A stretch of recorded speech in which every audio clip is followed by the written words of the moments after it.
share, and subscribe. Yay!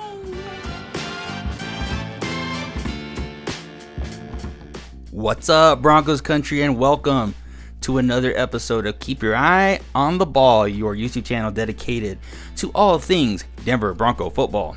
As always, my name is Adam, and I'll be dropping knowledge bombs, hoping that you pick up the fragments of that, stick them in your own brain, and I don't know where I was going with that.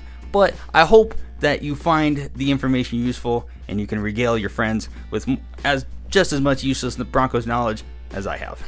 This week, we're going to be continuing our training camp series, and we're going to be talking about the Denver Bronco outside linebackers, one of my favorite positions to watch on game day. So before we get in, remember to like, remember to share, remember to subscribe, remember to buy me presents, and as always, let's jump into the episode.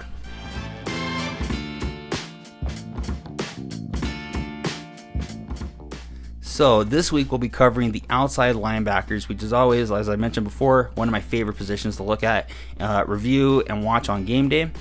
I also feel like this is more the underrated strength of the team.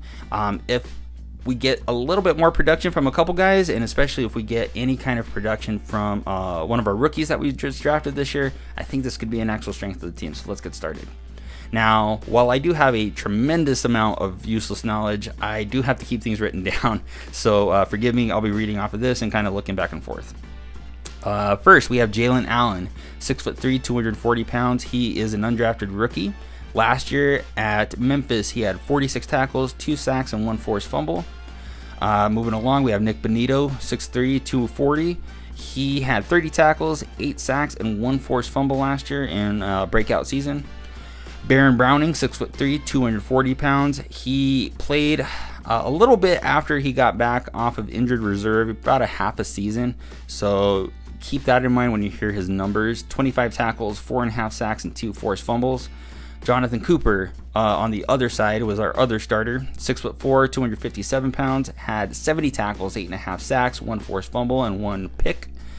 Moving along to the rook, Jonah Ellis, 6'2", 246 pounds. Last year at Utah, before he got hurt, he had 37 tackles, 12 sacks, and 1 forced fumble. Moving along, there was Thomas Incoom, who spent most of last year on practice squad. 6'2", 265 pounds. His last year at Central Michigan, he had 31 tackles, 11.5 sacks, and 1 forced fumble. And then rounding out the group is Ronnie Perkins, 6'3", 253 pounds. He was mostly a backup reserve, special teamer, but he does have experience with Vance Joseph's defense back in Arizona. He had 13 tackles. Who I didn't include in this was Drew Sanders. Drew Sanders is going to probably open the season on injured reserve due to an Achilles injury that he suffered during the offseason. The team did draft him when he was an outside linebacker at Arkansas, with the hopes of transitioning him inside to inside linebacker, and for whatever reason, they're going to move him back out when he comes back from injury. I'll be talking about that a little bit later.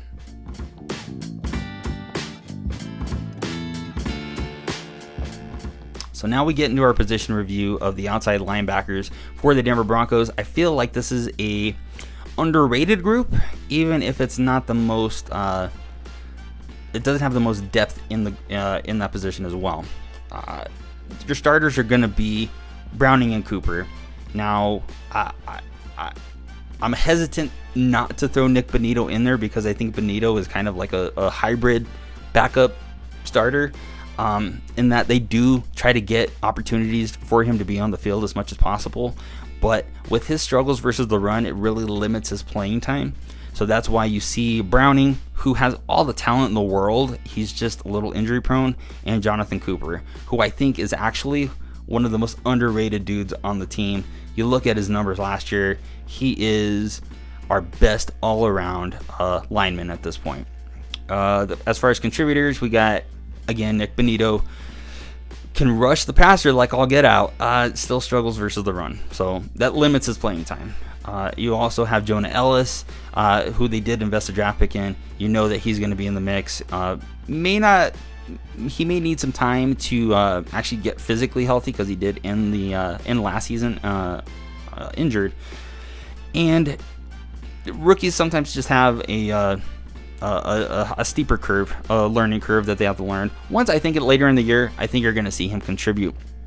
I also put Ronnie Perkins in there, not because I really like Ronnie Perkins, and that's no offense to Ronnie Perkins. Ronnie, if you're watching, I love you because you're a Bronco, but come on. Let's just be honest. I don't not like you, Ronnie. I don't not like you. But come on, let's be real. Okay, that we got off on topic there. I think Perkins could be. He is a Vance Joseph guy from their time in Arizona, so you know what it is. What it is. And for the best of the rest, there's Jalen Allen and Thomas Nkoum.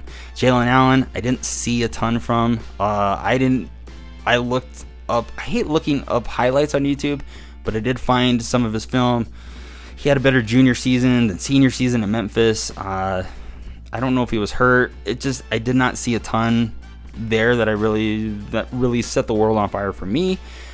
However, with Thomas Nkoum is a different story. He is very, very raw, but when you look at his numbers at Central Michigan, you look at some of the plays he had in preseason, it's very evident to see that there is something there. It just may need to be developed even more. He may have to spend another year on practice squad to get that out. And then rounding out the group, Drew Sanders. I really feel like they're moving him back outside because he's just a better athlete right now than he is a football player, and you can always put athletic guys on the outside. So, you know what? If they get some kind of return on investment from their draft pick in him last year, cool. If that's outside, cool. I already know that there's a majority of Bronco fans that are a little upset that he's not sticking around inside. You know what?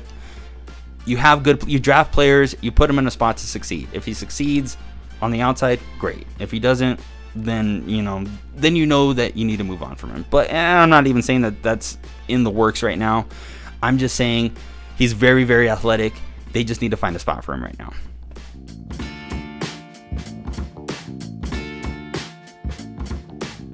So I also did have a segment that I did want to touch base on, mostly to kind of, lighten things up a little bit, a little humor, which I'm always a fan of. And it was a segment that I had with my first few episodes. I'm only going to do it when it presents itself, and it presented itself this week. So we're going to dive into our next segment, which I call Hater of the Week. I'm still working on a graphic. It's a mom and pop operation, guys. I'm getting there. But this week's Hater of the Week is from our Facebook comment section and from Colby here. By the way,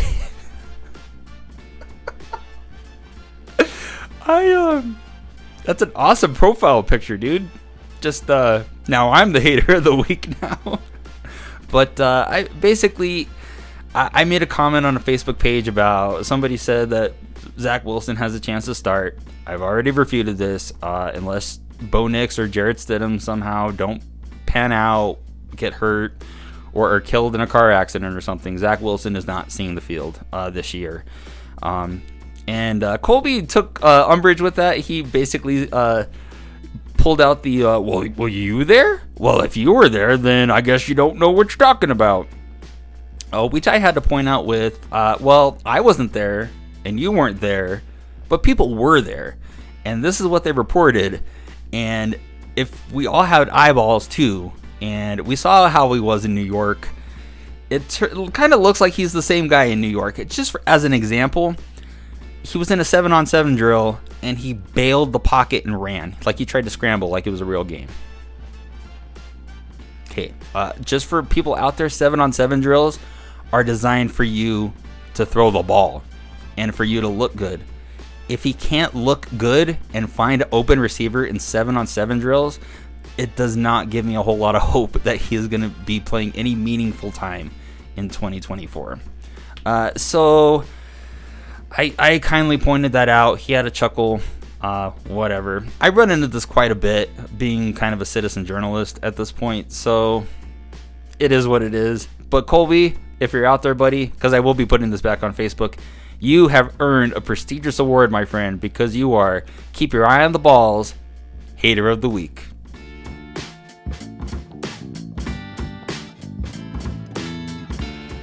Again, we're wrapping up another episode, and I just want to tell you again, because we do this at the end of every episode, thank you so much for everybody who gives us a watch, drops a like, a comment, a share, anything. I am always appreciative of people who provide feedback with, hey dude, I think you're doing a good job, or hey dude, I think you're doing a terrible job, because I love interacting with you guys, and I love bringing these to you. I love sharing my useless knowledge of Denver Bronco football with more than my wife, who I'm sure is sick of me talking at this point. Remember to like, remember to share, remember to subscribe, remember to buy me presents, and next week I'll be bringing to you another position group that we'll take a deep dive in. Who could it be? I don't know. I have a good idea, but I'm not going to tell you, because you'll have to tune in, and in the business, that's called a teaser. As always, keep your eye on the ball, and I'll talk to you next time. So much, and I totally flubbed that. I was doing so good, and then I totally lost my train of thought.